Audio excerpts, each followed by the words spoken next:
Thursday. Happy NFL draft day. I know a lot of you decided to relive the college days a little bit. I wasn't that great, but at Carolina, so I'm hoping a lot of our old folks get drafted today. But nonetheless, wanted to leave you guys with two big things I get asked all the time. I'm going to try to make this short and sweet, especially around storage, hardware, maintenance.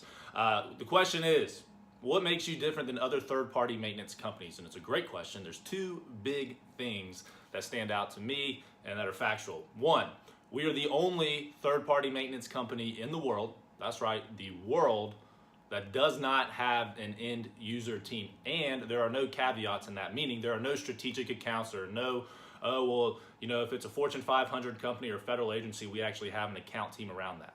No, that doesn't happen. We have you as a reseller in our best interest to support you in those contracts. So we do not have an end user team. We are here to help you as resellers capture this business as much as possible.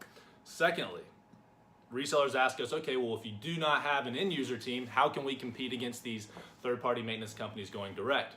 Great question. Second is, we are the only maintenance provider that is also a hardware company as well, meaning we have the parts in stock. We have these configured systems, whether it be EMC, IBM, NetApp, Hitachi, all that good stuff. We have distribution facilities all over the world. We're the only maintenance company that is actually a hardware company as well, meaning we have level 1 to level 4 engineers with their hands on this stuff every day in our labs, configuring it for our hardware customers. So we know this stuff inside and out. One thing that stands out in particular is our EMC practice. Our NOC is in Boston. For you storage gurus out there, you know that Boston is essentially EMC's backyard. So these guys are ex-EMC employees. They know this stuff.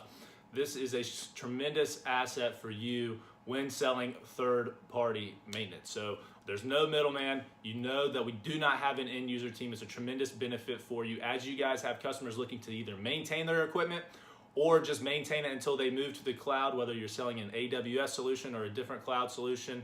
This is not scraps. A lot of people think, oh, I sold the cloud solution, I'm done. No, this is a $1 billion plus industry for you to capitalize on. So I encourage you to keep these two things in the back of your mind. Do not pass up on these opportunities. It's a tremendous benefit for you if you're able to capture this and keep your customers within in-house. So if you have questions, you know how to get in touch with me. Please do not hesitate. You're never going to bother me. I'm available 24/7. Good luck to your teams tonight in the draft. We will see what happens, and I will talk to you guys next week.